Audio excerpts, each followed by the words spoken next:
Hello everyone, I am Bharti Parmar and today's my topic of presentation is consuming culture, the mall as a literary text. So talking about the mall, a shopping mall emerges as a complex cultural text. It has intricate design, architecture and the ambience which attracts all the more consumers to the mall. If we examine through it the literary lens, then we can uncover the choices, power dynamics which works in a mall culture. In this presentation, I will deal with the architectural and cultural dimension related to the mall culture. My research question for this is how does a physical and symbolic architecture of shopping mall function as a text that construct and reinforce a specific cultural ideologies? And my hypothesis is the contemporary shopping often overlooked as a mere commercial space can be interpreted as a rich literary text which reflects the societal values, consumer desires, and cultural anxieties. So talking about mall, John Dion said that, I quote, mall are toy garden cities in which no one lives but everyone consumes, unquote. Now this is very idea that this is a very utopian idea of the mall, that it is a very perfect space. It represented as an idealized city where there is a mythical fabrication that it is a utopian place, which is very perfect.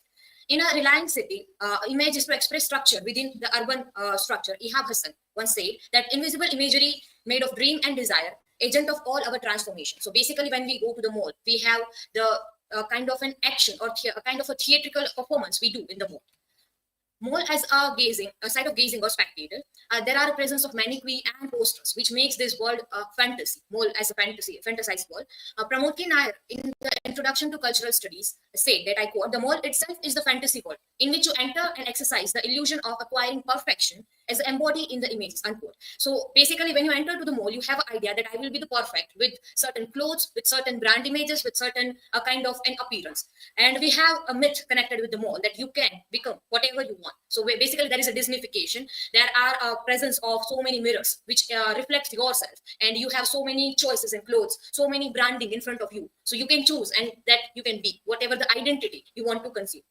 Basically, as I said, it is a theatrical performance. It is another world. As soon as we enter to the mall, we have a performance that we cannot perform outside the world. We are performing or behaving different when we enter to the mall, and our identity is changed while we are entering into it. It is the hyper reality of mall. As the Nair said, that consumption is coded as a sign we in turn consume. So there are basically so many signboards as we enter into the mall, and that leads to various places in the mall, and that we consume. That this is a kid section, this is a women's section, this is male section, or this is a grocery store. So that sign sections become a site of consumerism. So from going there, reaching there, we started consuming that. There are a prospect of view, and there are balconies as we saw, and there are so many. From balconies, we can get the views of products, and we have a pleasure of seeing that. And we have a eclecticism. There is a mixing of products. So when we go to outer side in the market, we have to go to the so many places to bring together all the objects we want. While in going into the mall, we have one place, so many products together. Whatever our choices, we can go and take.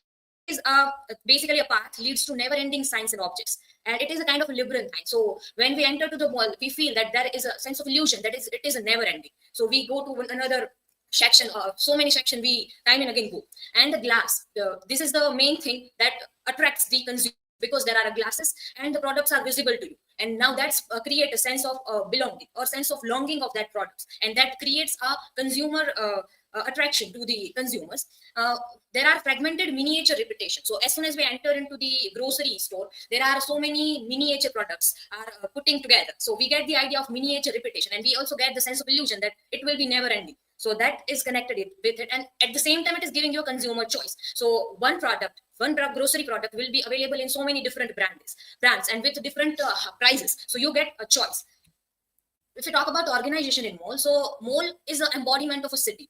As I say, that it is a utopian kind of a city where are enclosed streets are there. So in malls are also streets. Streets are divided in there, and with this street, it is a site of strolling as well. So we just randomly go to the mall for strolling, and the more thing which attracts the audience is the sanitized city, because it is free of dirt, pollution, noise, traffic, beggars, and vendors, which we often face this in while we go to the market. So when we go to the mall, these all things are absent there, and that's what make consumer attracted towards the mall. It is more organized, and there are, as I say, there are signboards to lead. So if there is a signboard is available, you got the idea from where to go, you wanted to go where. So that is also a kind of organization of mall. And another thing is a secure place. So as soon as you enter to the mall, there is a guard, so you have a sense of security, and there are so many cameras, so you have a sense of security that we will not have any kind of a threat as we have normally in the marketplace we have the threat in. Most of the research, scholars argue that mall is an escape for the people. Basically, in the first world country, malls are situated outside the city. But in the third world country, malls are situated center of the city. So it is a kind of a profit of them that putting a mall center within the center of the city make more the place of mall more consuming in that case because it is available in the center. If we talk about mall as a therapeutic space, then it doesn't have a sense of history. As we have normally in the street, we have names of people connected with this. This is this road or this is this place. Where in the mall we have a sense of presence. This is grocery store. This is kind of for clothing. This is so we have a presence. So there is no sense of history in the mall. At the same time, it is a postmodern place where individual is just individual, regardless of their caste identity, their religious identity. They are being individual, or just for instance, we can say that as it is there that I quote that individual is consumer beyond any identity. The image of shopping mall will be more special, social than comparable image of a downright shopping area, and that's why people time and again choose to go to the mall rather than going to the mall, rather than going to the city or marketplace. Mall scholars argue that is a highly feminine space because female have a sense of security within the ambience of the mall, and that's why they choose to go to the mall most of the time because you have a sense of security as well, and you can strolling and there is no a sense of threat of loiter people there. So in that way, it is a feminine space, and it say that mall, while giving you illusion of freedom, does control your route movement. So we have a sense of illusion that we are going by our choice, but the signboards are situated in such a way that it control our movement. So when we are trying to go to the out, when we are going out of the mall, there are beside the signboard of that, there are another signboards which leads to another pathway inside the mall. So we also get the idea that let us go one more time. So now that is choice they control our space, and another is secure from stray animals and plant lives as well. So we time and again have this problem of cows sitting on the road, or while we're going into the market, we have this problem of people coming and going, or even the dirt we saw in the market. That is totally absent in the mall. And it is basically a space of a privatization of public space. So it is highly private when there are a multi national companies or are available there, electronic device or so many companies, including the entertainment, including the other brands as well. So it is a localization where we can find the McDonald's as well, we can find a Subway, and at the same time we can find a local vendor or local shop of eating foods, food stalls are there. So there is a combination of both of them. If you're talking about hybridity of the mall, then it is a picnic, romantic, public park, shopping, and relaxation spot. So everything we got at the one place, and that's why if we have a choice to go outside, we most prefer the mall. That let us go to the mall, and it is basically a combination of both leisure and recreation because you have entertainment on hand. You can go to the game zone, or you can visit a theater in the mall as well at the same time, and you can do the shopping as well. So another most attractive thing is window shopping. You can just go and try the products and come back without buying it. So no one will ask you about that, and don't have that sense of guiltiness in yourself. So that is window shopping that attracts audience. And another is airport mall, which in the time that during you are waiting for the your plane or your flight, you have a time. So they made a mall, so you go to the mall. So this is unnecessary buying of the things during you visit to the airport. So airport mall is one such idea, and it attracts youth, of course, because it is a kind of being a space for interaction and attraction, because you can go there with the friends and even with the family without even having any hesitation. There is control time, so you lose the sense of time and weather, whether outside there is a monsoon, winter, or summer. The mall will be of a same temperature with same lighting without affecting anything. Now that's what make it like idealized space. So you don't have to worry about the outside world. So as Nair argues that it is a quote, mixed reality is of the artificial with the body, unquote. So you yourself with the product, you both combine together, and that's what make your reality with this consumer product and the individual. That's what make the reality of the identity of the people within the mall. One scholar made charts, and he did the case studies, and from that he derived the idea that most of the time in the mall, strivers, 37% of the strivers who just going there for entertainment, bargain hunting, or appreciation of modernity. So visiting coffee houses or purchasing some menial things, you just visit to the mall. At the same time, another is family focused. So you have a convenience, safety, and self identity, and that's why you time and again visit the mall. So the mall experience altogether made of these things, where we have a convenience, we have a safety, we have entertainment and freedom all together at the place, and that's why it creates the identity of the people, and that's why it becomes the site of consumerism in the present world. So my conclusion is that it is a complex cultural text and a postmodern secular place. It offers a synthesized control environment that prioritized consumption and leisure. It becomes a site of social interaction, the stage of theatrical performance, and space for construction of identity through consumption. By understanding the mall as a cultural text, we gain a valuable insight into the evolving nature of urban space and the role of consumption in contemporary society.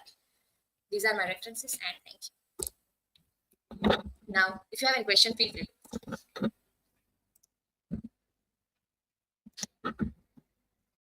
So I think my question is, what are your views on how the mall scene as literary text reflects the effect of globalization of culture and identity? So while viewing mall as a literary text, there are both kind of brandings are there, and with the globalization, we have international brands are also available, like trends and other, which are being global and getting in everywhere, every place. So that is creating a space for that and culture and identity. So basically, it makes the culture where people are embodying in such a way. So you are longing for some such brand like Gucci, for example. So you are getting that from this globalization, the Gucci brands come, and from that, if you have a Gucci brand, if you have a Starbucks coffee in your hand, then you are having an identity. So the different identity or different culture is emerging of having just a Starbucks coffee with your name, with the cup, and you are having a Gucci t-shirt, which can be available in local market with low prices. So it makes the culture, or it creates the identity in that way.